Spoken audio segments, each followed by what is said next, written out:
Za tretji del delavnice letošnje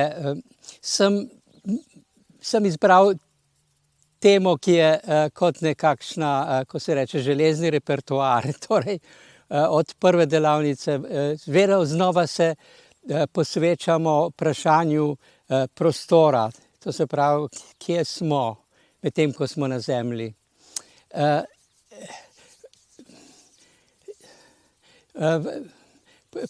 Poskušam, glede na svoje izkušnje dela s pokrajinami, naravnimi in mestnimi pokrajinami, skušam oblikovati različne možnosti, kako lahko razumemo Zemljo, kako lahko občutimo ta prostor, v katerega smo rojeni in kjer obstajamo. Moje izhodišče je, da je Zemlja, v kateri trenutno smo, kreacija renesanse. V renesansi so se pojavili neki napredni duhovi, kot Galileo Galilei, recimo, in so ugotovili, da je Zemlja ni ploščata, ampak da je okrogla, in naslednja stoletja z raziskovanji tako so potrdila.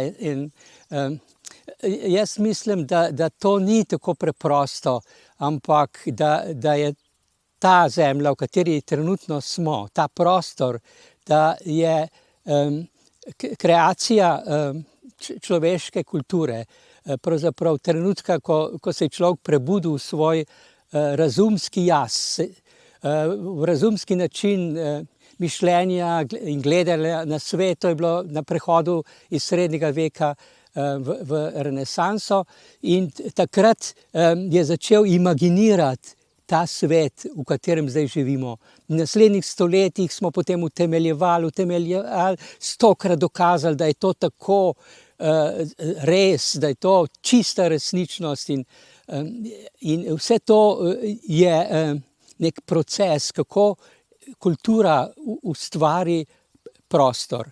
Danes je to planetarna kultura in milijarde in milijarde ljudi vsak trenutek vzdržujemo tak prostor. Seveda ga ne bi mogli, če pri tem ne bi sodelovala Gaja, stvarnica zemeljskega vesolja, jaz rečem, če ne bi sodelovala s vsemi svojimi bitji in nam, kako bi rekel, ponudila material, možnosti, da lahko tako Zemljo naredimo. Ampak seveda po drugi strani je res to, jaz ne mislim zanikati, da je Zemlja okrogla, ampak kar smo pozabili v tem procesu, je, da je to en določen način, kako gledamo na zemeljsko stvarstvo, ali pa to jaz rečem zemeljsko vesolje, kako gledamo na to zemeljsko vesolje.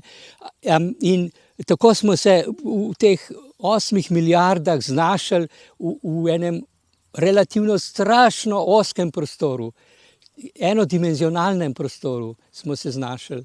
In zaradi tega to, kar doživljamo kot ekološko krizo in podnebne spremembe in pandemija, je pravzaprav izraz tega, da smo izgubili stik z večdimenzionalnostjo prostora, da je lahko življenjski prostor Zemlje še nekaj čisto drugega, nekaj čisto drugačnega. In zato se jaz ukvarjam, seveda spoštujem napore ekologov, ampak mislim, da je treba vprašanja prihodnosti postaviti tudi na tak način, da se postavi pod vprašaj ta prostor, v katerem živimo, kot edini veljavni in resnični prostor. Čeprav je eden od tega, jaz govorim o Zemlji kot o skupku, kot o grozdu paralelnih svetov. To pomeni, ta krogla, na kateri smo trenutno utelešeni, je ena od razsežnosti, ena od krogel tega skupka, tega grozda, Stujko klaster. Torej, ta grozd je sestavljen iz različnih krogel. To bi bil zdaj en tak alternativni model, kako si našo realnost lahko predstavljamo. Je sestavljen iz različnih krogel, ki ne visijo v zraku kar tako, ampak so vse povezane z zemljo. Ne mislim to zemljo, ki jo materialno lahko z nogo potipamo, ampak so povezane z zemljo kot stvarnico, kot jedrom tega planeta. Ampak ta planet je grozd svetov, ki so bodisi bolj gosti ali pa bolj redki, bolj subtilni od te manifestirane zemlje, na kateri se zdaj nahajamo. In na ta način, kar jaz vidim, realen, bi rekel, praktičen pomen takega pogleda je, da se prostor razširi, odpre, da so še drugi prostori, spadajo zraven, tako kot hiša. Jaz bi živel samo, mi živimo samo, hiša ima recimo 20 sob, mi živimo samo v eni sobi, samo stiskamo se, skoraj hodimo eden po drugem, tako gosto je, ampak potem je pa še 20 prostorov. In enega od teh prostorov seveda poznamo, potem, ko umremo. Namreč potem gremo v nek drug prostor, mu rečemo onostranski, ampak to je spet eden od teh paralelnih prostorov. Torej, glede na zdaj tak model realnosti bi jaz rekel, da živimo v takem binarnem prostoru. Se pravi, ko smo utelešeni, smo na tej manifestirani zemlji, kjer smo utelešeni skupaj z rastlinami in minerali in živalmi. Ko pa umremo, pravzaprav gremo skozi nekakšen prehod, ker te krogle, te jagode niso med seboj, so povezane med seboj, torej imajo nekakšna vrata, meddimenzionalna vrata, in skozi ene takih večdimenzionalnih vrat gremo skozi in se znajdemo v drugi sferi, v drugi zemlji. Tudi to je zemlja, ampak ima bolj subtilne vibracije in enkrat kasneje bomo spet se preselili skozi vrata rojstva, ta manifestirani svet. Tako da ne smemo imeti občutka, da smo ujeti v tej zaprti krogli zemeljskega sveta, ampak da imamo sposobnost se gibati med svetovi, v tem primeru med svetom utelešenih človeških bitij in svetom naših zanamcev in prednikov. In podobno, zdaj, če skušam nekako izrisati ta grozd zemlje, torej ta model zemlje kot grozda paralelnih svetov. Potem bi jaz, kje pačmo začeti? Če recimo delfini in kiti. Delfini in kiti so zelo podobno utelešeni kot ljudje. Jaz trdim, da smo to dve paralelni evoluciji, ker delfini in kiti niso ribe, ampak so od rib sprejeli utelešeno, torej materializirano telo, tako kot smo ga mi sprejeli od primatov. Zato mi pač hodimo po zemlji, oni so pa lahko v morju. Ampak moje izkušnje z delfini in kiti je, da oni ravno tako bivajo, ampak na drugačen način, bivajo v takem binarnem prostoru. Torej, po eni strani so v telesnem svetu, tako kot mi ljudje, po drugi strani so pa v nekakšnem sferi, krogli, ki pa ni tako daleč, kot je za nas duhovni svet, ampak je zelo, zelo blizu in oni pravzaprav so ves čas znotraj te druge krogle, ki deluje kot nekakšna posebna inteligenca. Jaz, če se oglasim z delfini, kjerkoli ni potrebno, da je na morju, se lahko vstopim v njihov paralelni svet. V paralelni svet, tako meni so to pokazali, kot da skozi njihove oči recimo se vidi, da so oni hkrati, ko so v manifestiranem svetu, so v svojem paralelnem svetu. Ne vem, če je to dovolj jasen primer, ampak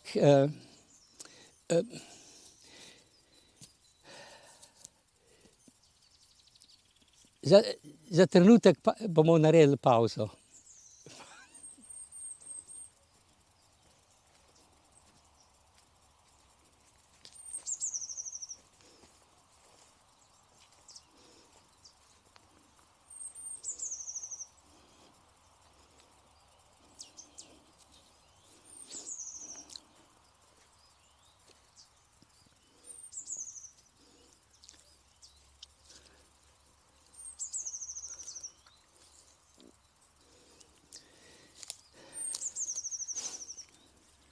Potem pa bi bilo še zanimivo pogledati, kako je s paralelnim svetovi oziroma s tem modelom paralelnih svetov glede na elementarna bitja.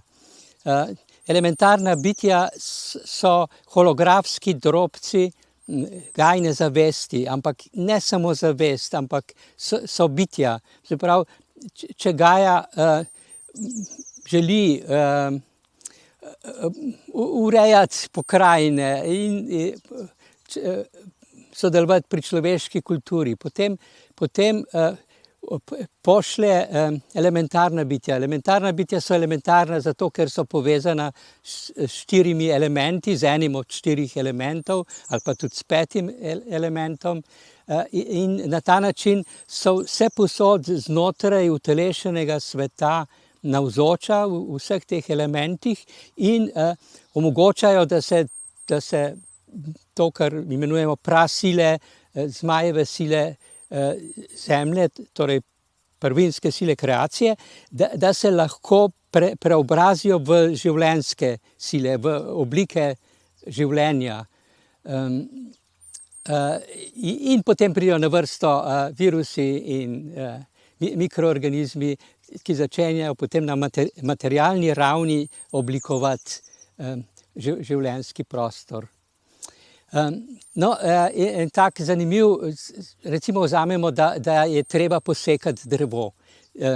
Elementarno bitje drevesa je fraktal gajne zavesti, ki je vse povsod kot zavest in bitje hkrati navzoč znotraj drevesa.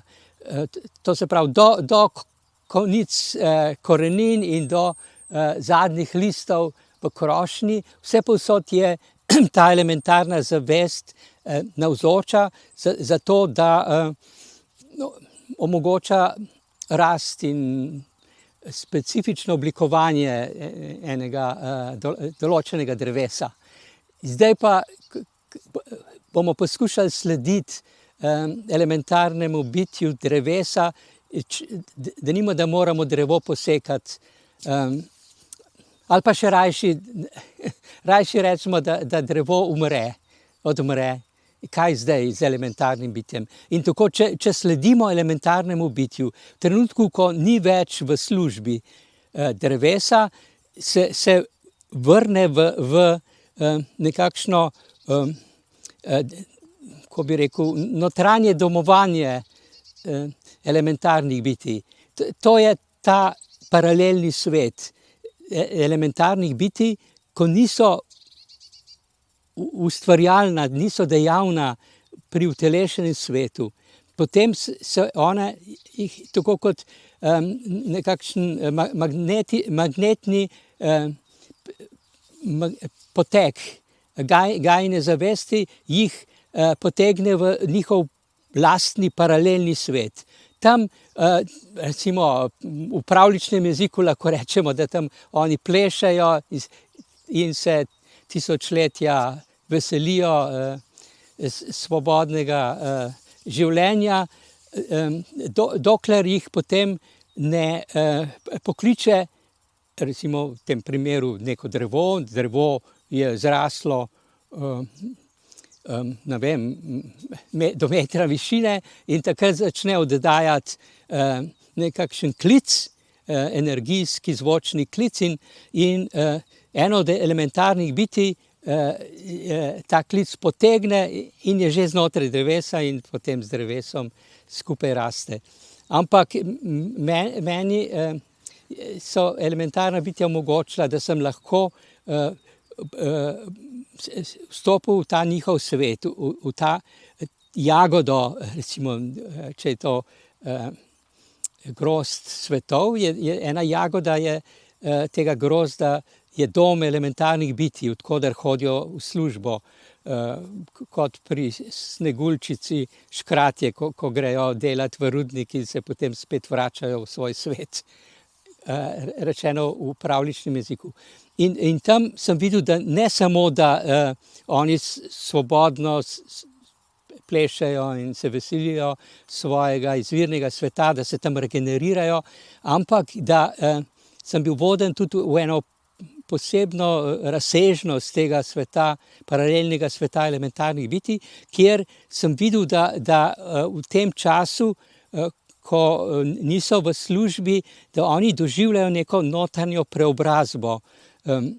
To je način, kako oni rastejo, da se začnejo delati pri eni majhni travci in potem pri grmu, potem pri drevesu, potem pa so že kot deve odgovorni za celo pokrajino ali pa rastlinsko vrsto. In rastejo pa tako, da se nekako zabubijo v tistem prostoru svojega elementarnega sveta, se zabubijo in grejo skozi nekakšno spanje, iz katerega potem metulj, izleti metulj, ves čas jih hranijo in oni nekako notranje poslušajo glas gaje in na ta način dosežejo eno novo stopnjo v svojem razvoju in tako potem dobijo neko novo nalogo.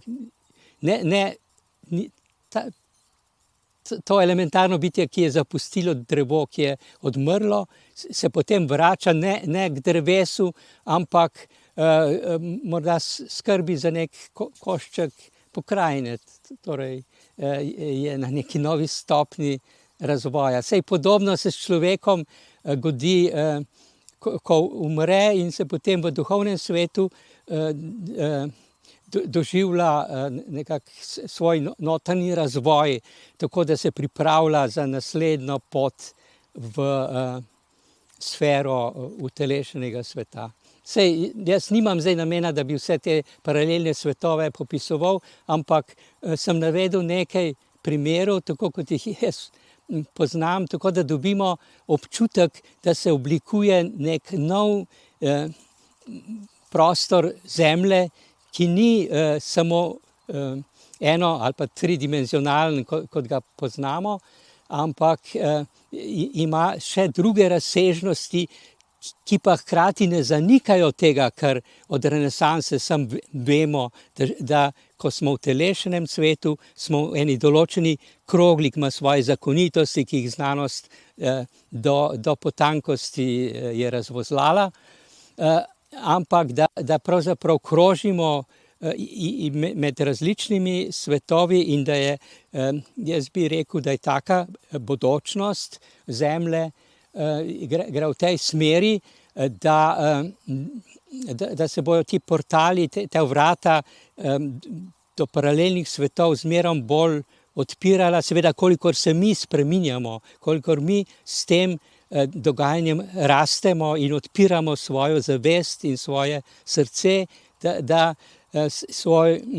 izostrimo svojo, izbistrimo pravzaprav svojo občutljivost in na ta način se omogoča, seveda ne vsi naenkrat, ampak posamezniki, skupine so na tej poti in čez nekaj stoletij morda boste začudeno gledali dol na zemljo in videli, da ni preprosto samo ena krogla, ampak je en čudovit skupek paralelnih svetov, ki vsem bitjem, vidnim in nevidnim, daje dovolj prostora za bivanje in za ustvarjalnost.